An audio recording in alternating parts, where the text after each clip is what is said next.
Ahoj lukostrelci, vítam vás u ďalšieho videa. Dnes, ako vidíte, sa budeme rozprávať o šípoch, o tom, ako ich vyrábame, prípadne o tom, ako si ich viete doma opraviť alebo prerobiť. Z toho dôvodu je tu dnes s nami aj Vicky, ktorá v našej predajni sa šípmi veľmi veľa zaoberá, pretože takmer celý deň ich pre vás vyrába a opravuje. Môžem si buď vybrať v predajni nejaký šíp, ktorý už tam majú hotový, ale v princípe môžeme povedať, že akýkoľvek lepší šíp sa nedá kúpiť hotový. Vždy si ho ten lukostrelec musí vyrobiť alebo nechať vyrobiť vo svojom obchode. Vzorovo si ukážeme, ako vyrobíme karbonové šípy s prírodnými alebo s gumovými letkami.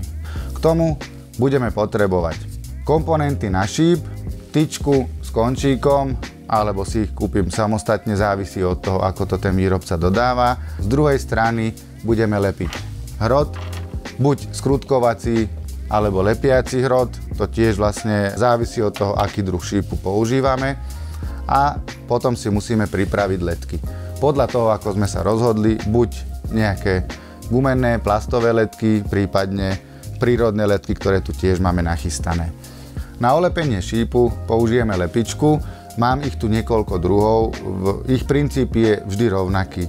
Má klip, do ktorej vložím pierko a je tu segment, do ktorého vložím tyčku s inštalovaným končíkom. Je tu časť, u ktorej si nastavím, v akých intervaloch, po koľko stupňoch mi bude ten rotačný segment klikať. V princípe je to 120 stupňov, aby som vedel dať presne 3 letky. A druhá veľmi dôležitá vec je, predtým, než začnem lepiť šípy, si musím nastaviť ten uhol, pod ktorým sa mi dotkne letka toho karbonového šípu. Tuto je to nesprávne, takže vlastne musím si zobrať imbusový kľúč. Povolím si tieto dve časti, aby som si vedel nastaviť správne to doľahnutie tej letky na tú karbonovú tyčku. Možno vidíte, že klip, ktorý teraz používam, je úplne priamy. K tejto istej lepičke vieme používať aj takýto helikálny klip, ktorý sa používa v prípade, že chcem, aby mi tie šípy silnejšie rotovali.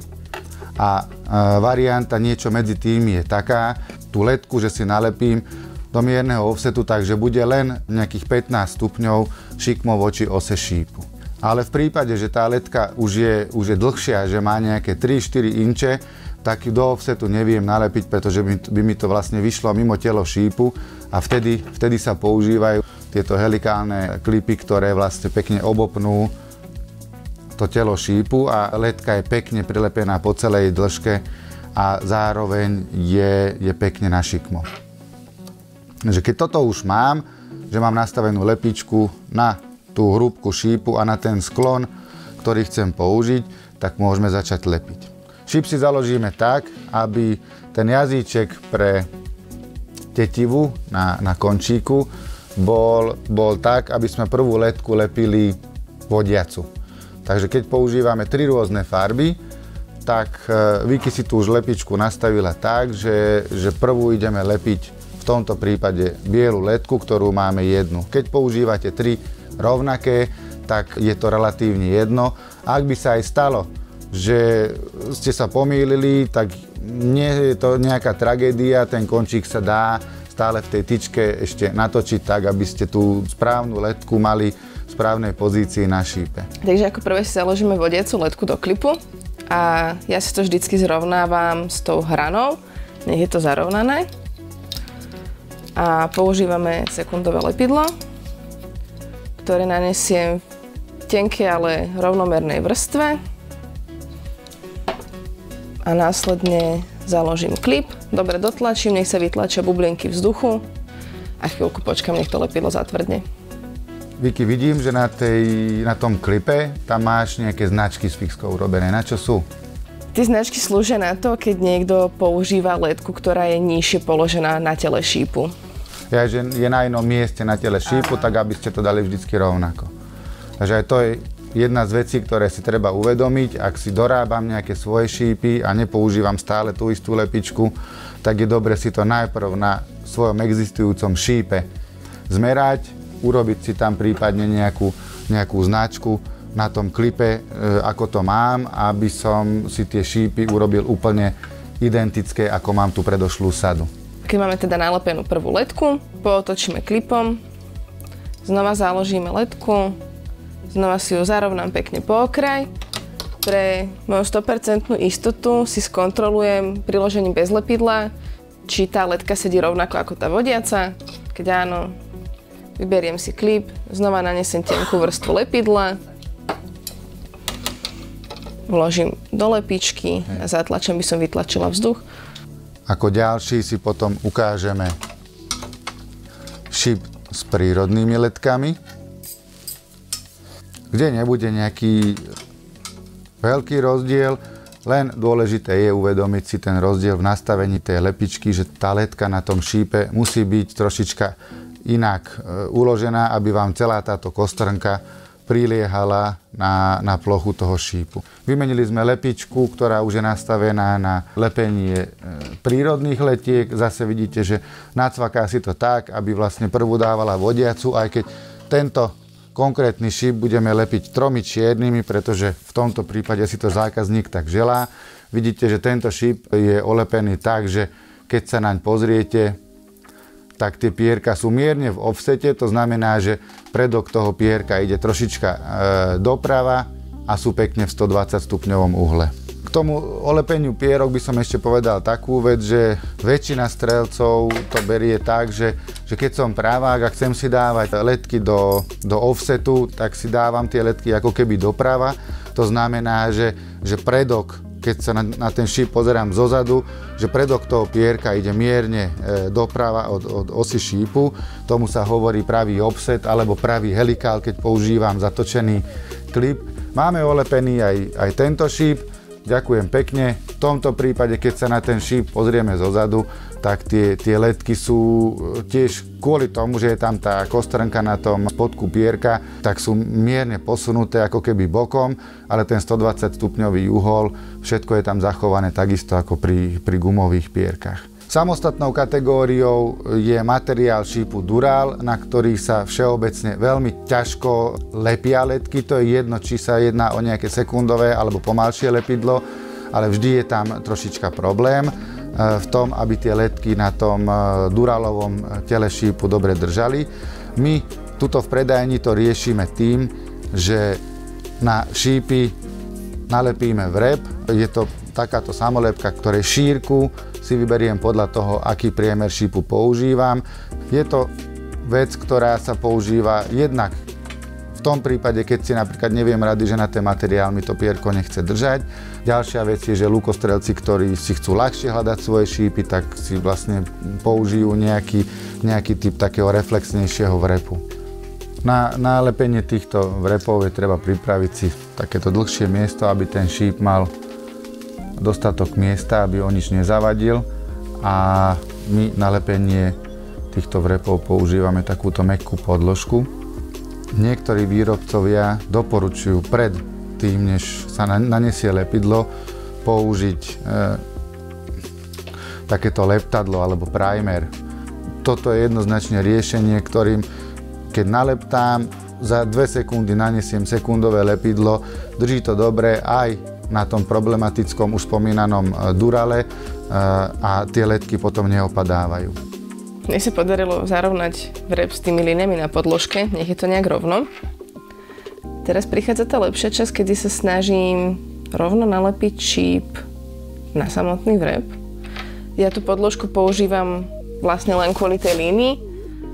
Nalepím si kraj vrepu a potom pomaly prechádzam prstom, aby tam nezostali žiadne vzduchové bublinky, a obchádzam takto celý šíp. Keď sa mi to podarilo, nezostávajú tam ani bublinky, ani nejaké záhyby, ja mám pekne olepený šíp. A keď máte vrep na správny rozmer šípu, tak vždycky kúsok tam prečnieva, takže nie je tam ani príliš veľa omotané, ani tam nezostane nejaká fuga medzi tými koncami toho vrepu. Super, takže Kúzlo sa podarilo, vrep máme nalepený. Aj na tieto vrepy, aj špecificky na niektoré druhy letiek používame tento primer a ten vlastne dávame tak, že keď je letka v klipe, tak najprv sa nanesie tento primer a koľko potom počkáš? Pár sekúnd vidím, kedy sa to odpári a vlastne usne tá letka, teda nanesím lepidlo. Takmer v zápätí sa nanesie lepidlo, hneď, jak je tá letka ešte v klipe, dá sa potom hneď lepidlo a prilepíme, alebo priložíme už v lepičke tú letku na šíp a už potom to naozaj dobre drží. Pre tých, ktorí budú používať šípy s pinovými končíkmi, tak vlastne urobíme ešte jednu ukážku a to je, že vložíme sem namiesto klasického končíka pinový adaptér, aby ste vedeli alebo neurobili chybu v tom, čo sa lepí a čo sa iba zasúva. Videli ste, že končík klasický celoplastový sa iba zasúva do tela šípu, takže lepidlo, ešte raz nahrejeme, dobre prebubláme to lepidlo. Takže pinový adaptér je zalepený. Kvôli tomu, aby sme ho vedeli ľahšie v budúcnosti vybrať, tak to vždy lepíme tepelným lepidlom. Nikdy nie sekundovým, pretože to už je tam vlastne na veky. A pinový adaptér tým, že je vlastne zraniteľný, alebo je to tá časť šípu, ktorá ho chráni pred rozbitím zozadu, tak občas je nutné ho vymeniť. Pinový končík, ten sa iba nastokne. Často sa stáva, použijem túto stranu šípu, že je rozbitý končík takýto, ktorý je vlastne ulomený v tejto časti, to znamená, že len tá vnútorná časť tej trúbky končíka nám zostala v trúbke šípu. Vybrať to je jednoduchá finta, pretože tento končík je z vnútornej strany dutý. Na to máme takýto nástroj. Je to v podstate jednoduchá drevoskrutka alebo skrutka do sadrokartónu, ktorú zatočím do toho končíka, ktorý je tu zalomený a vyťahnem ho von. Šíp už keď máme olepený, teraz vlastne prejdeme do miesta, kde potrebujeme si zalepiť hrot, ale na to už potrebujeme mať šíp zrezaný na správnu dĺžku. Šípy máme skrátené, ideme si teraz vlepiť hroty. Ukážeme vlastne u každého druhu šípu, akým spôsobom tie hroty nalepíme. Takže začneme týmto tenkým karbonovým. Znova používame tepelné lepidlo, nie sekundové alebo nejaké epoxidové, ktoré niekedy zvykne byť priložené k šípom, pretože tento typ lepidla nám umožňuje bez poškodenia vybrať ten hrot von. Tu by som ešte doporučil predtým, než do zrezaného karbonového šípu zalepíme ten hrot, vyčistiť si to telo od prachu, buď nejakou tyčinkou do uší, s touto vatovou tyčinkou do uší, alebo my tu na to máme takýto prípravok od Istonu. Nanesené lepidlo ešte dobre na tom hrote zohrejeme, tak aby sa nám tam dobre roztieklo a dobre chytilo.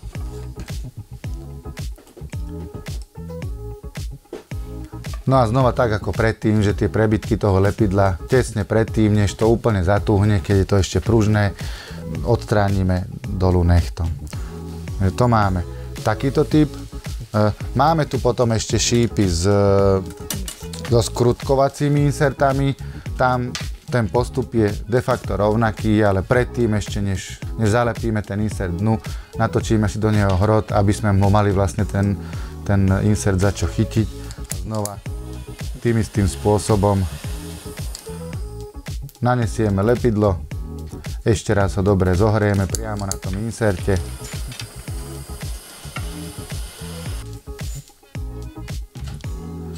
A tiež vlastne, asi ste videli, že Vicky tou tyčkou tiež točila, aby sa to lepidlo dobre rozotrelo po stenách vnútorných toho šípu. Na začiatku som slúbil, že si povieme niečo aj o šípoch pre kuše. Tam u nich v podstate platí všetko to, čo sme si doteraz povedali o hrotoch a končíkoch klasických šípov pre luky. Bežne kúpite kušový šíp tak, že už je olepený. Málo kedy sa dá kúpiť neolepená tyčka, ale v prípade, že máte poškodené letky na takomto šípe, tak tiež je možné si ten šíp olepiť. Nie však v bežnom type lepičky, pretože tam ste si asi všimli, že ten zárez, ktorý je na tetivu u šípu pre luky, ten zastrkávame do toho jazyčka, ktorý je práve v tom otočnom segmente, ktorým otáčame po 120 stupňov, aby sme tie letky mali pravidelne na tom šípe rozmiestnené. Dokáže to buď Bitzenburger lepička, do ktorej priamo sa dá kúpiť iný tento držiak končíka, tak aby sme tam vedeli zasunúť ten kušový šíp, ale táto lepička od Avalonu je schopná zachytiť aj takýto typ šípu bez toho, aby som musel tam zastrkávať ten končík. Je to špecifické práve v tom, že tento držiak končíka má ten správny rozmer, že do neho viem vložiť aj kušový šíp a potom už len takto dotiahnem týmto vonkajším prstencom, aby sa mi nepretáčal ten šíp v tej lepičke a teraz vlastne viem ním teraz pekne po 120 stupňoch otáčať a na to správne miesto vlastne takýmto spôsobom nalepím tú letku na kušový šíp. Takto si viem krásne opraviť alebo olepiť kušové šípy. Väčšinou sa stane, že poškodená je len jedna letka na šípe. Nedoporučujem robiť to takým spôsobom, že vymením iba tú jednu poškodenú letku, pretože netrafíte sa do toho správneho uhla. Tak doporučujem vlastne očistiť celý šíp a olepiť ho na novo celý všetkými 3 letkami. Zákazníci sa nás mnohokrát pýtajú, akým spôsobom to robíme, tak pre ilustráciu som poprosil Vicky, aby nám ukázala, ako to robíme s klasickým orezávatkom. Je to veľmi jednoduchým spôsobom, ale zároveň opatrne, aby sme nepoškodili karbón. A pomaly orežeme celú letku z toho dole. A toto sa vlastne urobí po obvode celého šípu, aby nám tie nové letky na tom dobre držali. To vždy odmastíme nejakou okenou alebo nejakým liehom na handričke, aby aj ten karbónový prach a tie nečistoty sme z toho dostali dole a ten šíp si olepíme tak, ako sme ukazovali už na začiatku. Ja som už aj predtým ukazoval, že karbónové šípy je dobré aj počas sezóny si občas takto flexnúť. Keď to nevydá žiadny zvuk, ten šíp hodne znesie, takže on vidíte, že dá sa dosť ohnúť. Je to treba spraviť, ak je tam poškodené vlákno, tak ten šíp vydá zvuk, troška to zapraští. Určite ho už nepoužívajte, lebo keď vám praskne pri výstrele, je to veľmi nepríjemné. Toľko z našej predajne k téme výroba a oprava šípov. Verím, že vám tieto naše nápady a naše know-how, ktoré sme vám teraz čiastočne vyzradili, pomôže vo vašej lúkostreleckej praxi. Ak sa vám video páčilo, dajte si odber. Ak máte nejakú tému, ktorá by vás zaujímala alebo o ktorej by ste chceli sa niečo dozvedieť viacej, napíšte nám prosím do mailu alebo pod video. Tešíme sa na vás pri ďalšom videu. Ahojte.